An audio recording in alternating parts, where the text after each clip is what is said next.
मैं आर्टिस्ट आनंद एक बार फिर से आपका स्वागत करता हूं अपने इस यूट्यूब चैनल में, जिसमें कि हम लोग इंडियन रेलवे एस्टेब्लिशमेंट रूल्स के बारे में बात करते हैं। तो आज के इस वीडियो का टॉपिक रहेगा राजभाषा हिंदी, जिसके कि ऑब्जेक्टिव क्वेश्चन मैंने इसमें शामिल किए हैं। तो 35 ऑब्जेक्टिव क्वेश्चन है इसमें, जो कि बेसिक ऑब्जेक्टिव क्वेश्चन है, ताकि जिससे कि आपको किसी भी एग्ज़ाम के लिए हेल्पफुल हो सके। तो चलिए तो वीडियो को स्टार्ट किया जाए।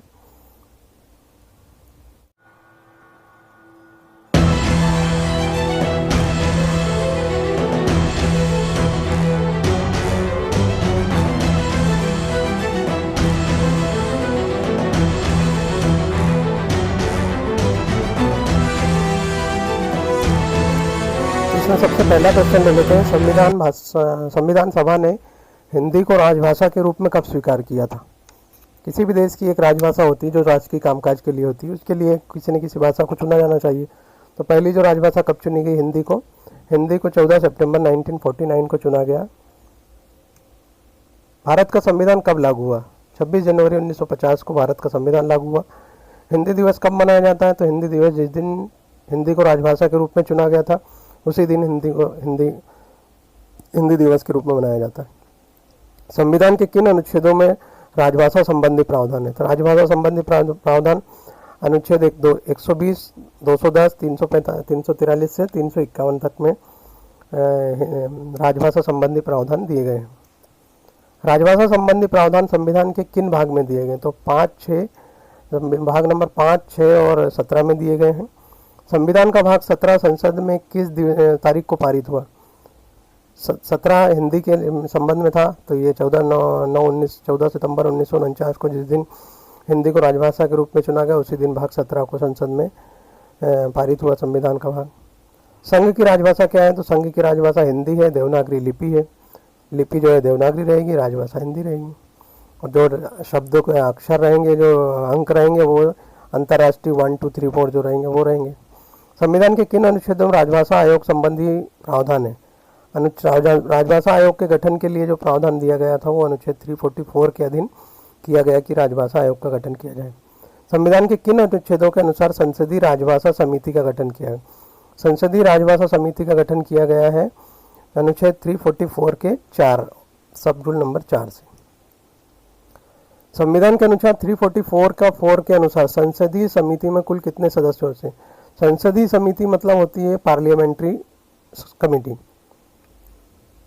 पार्लियामेंट्री कमेटी में कितने लोग रहेंगे? 30 लोग रहेंगे, जिसमें 20 लोकसभा से और 10 राज्यसभा से, तो टोटल 30 हो गए। संविधान के अनुच्छेद 344 के अनुसार संसदीय समिति में लोकसभा के कितने सदस्य होंगे? तो लोकसभा के होंगे 20 सदस्य। और संविधान के अनुच्छेद 344 के 4 के अनुसार संसदीय समिति में राज्यसभा मतलब उधर लोकसभा और ये राज्यसभा अपर हाउस के कितने रहेंगे? तो 10 रहेंगे इसमें। अब क्वेश्चन नंबर 13 ले लेते हैं। अनुच्छेद 344(1) के अनुसार राजभाषा आयोग का गठन कब किया गया? राजभाषा आयोग का गठन किया गया था 7 जून 1955 को। और इसके जो अध्यक्ष रहेंगे राजभाषा आयोग के पहले अध्यक्ष थे BG खेर, बाल गंगाधर खेर। संसदीय राजभाषा समिति सर्वप्रथम कब गठित की गई? संसदीय राजभाषा समिति सर्वप्रथम कब गठित की थी? 1957 को गठित की गई थी। और संविधान के अनुच्छेद 343 के 2 के अनुसार कितनी कालावधि के लिए संघ के राजकीय प्रयोजन के लिए अंग्रेजी का प्रयोग किया जाना सुनिश्चित किया गया? तो शुरू के 15 वर्ष के लिए अंग्रेजी का प्रयोग किया जाना सुनिश्चित किया गया था। हिंदी के प्रयोग में पुनरीक्षण के लिए संसदीय राजभाषा समिति की कुल कितनी उप समितियाँ बनाई गई? पुनरीक्षण के लिए कितनी उप समितियाँ बनाई गई? तो ये 3 उप समितियाँ बनाई गई हैं, जो कि सेकंड नंबर की संसदीय राजभाषा समिति की कौन सी उप समिति द्वारा रेल मंत्रालय का पुनरीक्षण किया जाता है? अलग अलग मंत्रालय की अलग अलग समिति हैं, तो रेल मंत्रालय का किया जाता है उप समिति दूसरे नंबर की उप समिति द्वारा। संसद में प्रयोग होने वाली भाषा का प्रावधान संविधान के किस अनुच्छेद में किया गया है? तो अनुच्छेद 120 में किया गया है। विधानमंडल में प्रयोग होने वाली भाषा का प्रावधान संविधान में किस अनुच्छेद में किया गया है? तो 210 में किया गया है। 120, 210 और 343 से 351 ये 4 जो है अनुच्छेद है। तो 120 का जो है किया गया है संसद के लिए, उसके बाद में किया गया विधानमंडल का 210 और बाकी फिर 344, 343 से 351। संविधान के किस अनुच्छेद में हिंदी भाषा के विकास के लिए आदेश दिए गए? हिंदी भाषा के विकास के लिए 351 में दिए गए हैं आदेश। संविधान के 8वीं अनुसूची में संबंधित प्रावधान किस अनुच्छेद में? 8वीं अनुसूची के लिए संबंध में दिया हुआ है 341 से लेकर 351 तक, 344 का 1 और 351। उच्च न्यायालय में और उच्चतम न्यायालय में तथा विधि अधिनियमों मतलब ट्रिब्यूनल जो है विधेयक और आदेशों में प्रयोग की जाने वाली भाषा का प्रावधान संविधान के किस अनुच्छेद में किया गया है? इसके लिए भाषा का अनुच्छेद किया गया 348 में। उच्चतम न्यायालय की भाषा का ये जो सारे अनुच्छेद 351 से 343 से लेकर 351 का एक मैंने अलग वीडियो बनाया है जिसमें सारे अनुच्छेद के बारे में बताया गया किस किस अनुच्छेद में क्या क्या। तो उच्चतम न्यायालय के लिए 348 का किया गया। और एक राज्य और दूसरे राज्य के बीच तथा राज्य और संघ के बीच संचार के लिए राजभाषा का प्रावधान संविधान के किस अनुच्छेद में किया गया? तो ये 346 में किया गया है।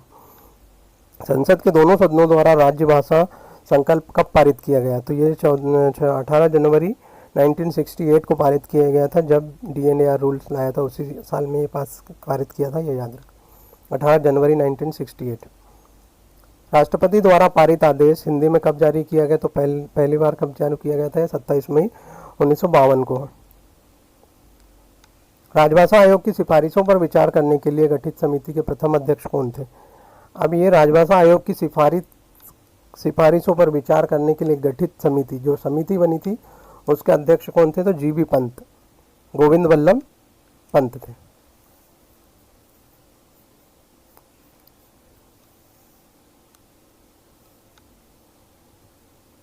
संविधान के 8वीं अनुसूची में कितनी भाषाएं शामिल है? तो संविधान के 8वीं अनुसूची में 22 भाषाएं शामिल है।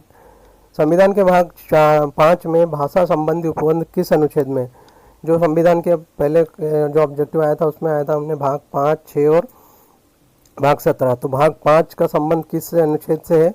भाग 5 जो रहेगा पहला वाला संविधान जो 120 था उससे रहेगा। और वही अगर संविधान के भाग 6 में भाषा संबंधी उपबंध किस अनुच्छेद में है? तो दूसरे नंबर पर क्या आया था? 120 के बाद में 210 आया था। तो संविधान के भाग 6 में आ जाएगा 210। और संविधान के भाग 17 में जो 17वां भाग था में संबंधी कितने अनुच्छेद हैं? तो इसमें अनुच्छेद आ जाएंगे 9 अनुच्छेद हैं, जो कि 343 से लेकर 351 तक है।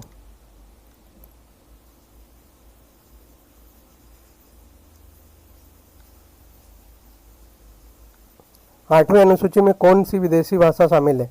8वीं अनुसूची में आ जाएगी कौन सी विदेशी भाषा? नेपाली। जो 22 भाषाएं हैं 22 उसमें से एक नेपाली ऐसी भाषा है जो विदेशी है। संविधान के 8वीं अनुसूची में सिंधी भाषा को किस वर्ष जोड़ा गया? ये भी ज़्यादातर एक इस टाइप के क्वेश्चन आते हैं। तो 1967 में 21वें संविधान संशोधन में सिंधी को जोड़ा गया था। ठीक है।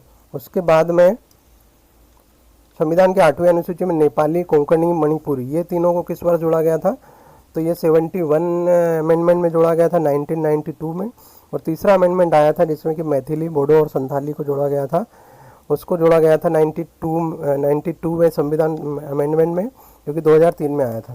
तो याद करने के लिए 1967, 1967 में 21 अमेंडमेंट, 92 में 71 अमेंडमेंट और 2003 में 92 अमेंडमेंट में जो है इन भाषाओं को जोड़ा गया था। तो इस तरह से ये 35 क्वेश्चन थे दोस्तों। और क्वेश्चन लेके आऊँगा लेकिन ये वीडियो काफ़ी लंबी हो जाती है, इस कारण से इसको शॉर्ट में रखता हूँ। नेक्स्ट बाकी के क्वेश्चन जो है नेक्स्ट वीडियो में हम लोग कवर करेंगे। तब तक के लिए मैं इजाज़त चाहूँगा। अगर आप लोग किसी भी एग्ज़ाम की तैयारी कर रहे हैं या अपना से नॉलेज अपडेट रखना चाहते हैं तो जुड़े रहिए मेरे साथ। हम लोग इसी तरह से एक दूसरे से कांटेक्ट में आकर एक दूसरे से संपर्क में बने रहने के कारण डिजिटल का ज़माना आ गया है। डिजिटल के इस युग में हम लोग इस तरह भी एक दूसरे से जुड़कर अपनी स्टडी को आगे रख सकते हैं। तो मिलते हैं नेक्स्ट वीडियो में। तब तक के लिए एक चीज़ बोलना चाहूँगा दोस्तों, अगर आप किसी मेरे टेलीग्राम चैनल को ज्वाइन करते हैं तो वहाँ पर नए नए जो भी नोटिफिकेशन आते हैं मैं उनको शेयर करता हूँ, वहाँ से आप देख सकते हैं। और जो कुछ नए रूल एस्टेब्लिशमेंट के जो रूल्स हैं उनको भी मैंने PDF फॉर्म में अपलोड करके रखा है, वहाँ से आप PDF फॉर्म में डाउनलोड करके अपनी स्टडी को कंटिन्यू कर सकते हैं। तो मिलते हैं नेक्स्ट वीडियो में। वीडियो पसंद आती है लाइक शेयर सब्सक्राइब करें। Thanks for watching, see you in next video and God bless you all.